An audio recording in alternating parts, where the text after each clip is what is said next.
Hi guys, my name is Ansari and you're watching the 50th tutorial on C programming, and today I will be talking about header files. So header files are files that contain function prototypes and definition of macros.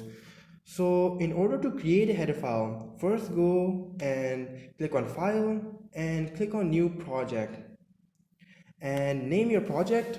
I'm going to name mine's head and make sure it's an empty project and click on OK.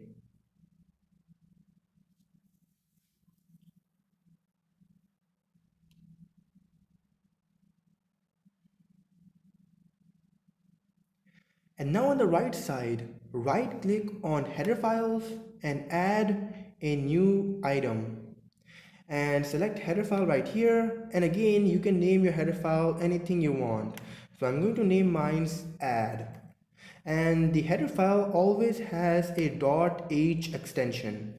So click on add. This is now this is where you'll be writing or creating your header file. So you need to use two preprocessor directives. So write if and def and write the name of your header file. And by convention, you have to write the name of the header file in capital letters. But if you want, you can also write it in lowercase letters. So there's no restriction.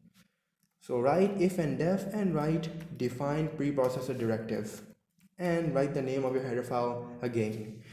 So what this does is that if this header file is not already defined, then this program will define the header file. Now inside the header file, simply I'm going to include a prototype for my add function, and it will include two integer parameters. So that's it. And now I'm going to end my header file. So now my header file has been created, and now I need to create another file which will contain the definition of this function.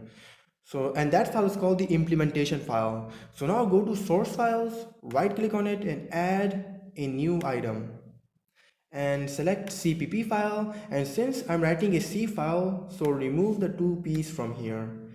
And now simply write the name of your implementation file. So I'm going to write add implementation, and this file will contain the definition of the add function. So now in this file, I want you to first include the file you made, and if you are including a user defined header file, you need to write double quotation marks. And if you're including a built-in header file, then you can write the angle brackets. So write add.h, and now inside this header file, simply write the definition of your add function. And this time you'll have to specify the parameters.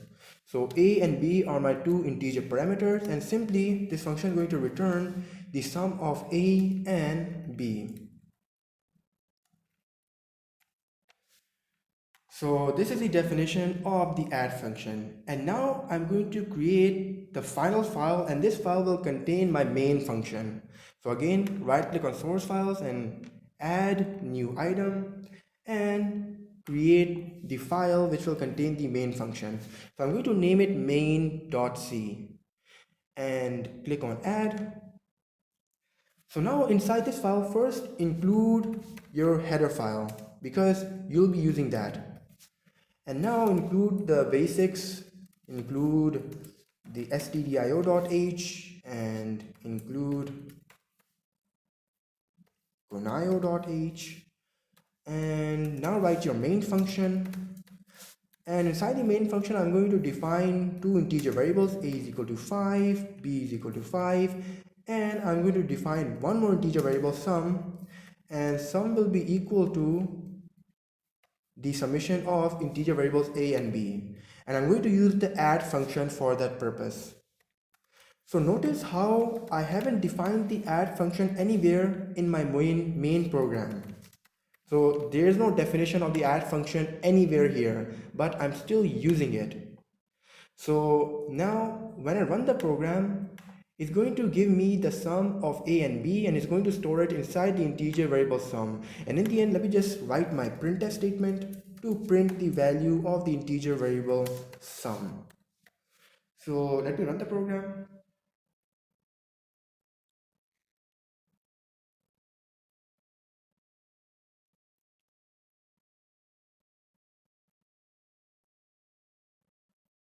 So the value 10 is displayed on the output screen. Similarly, I can change the values of a and b. Let me change a to 6 and b to 10. So now when I run the program, it's going to display 16 in the output screen.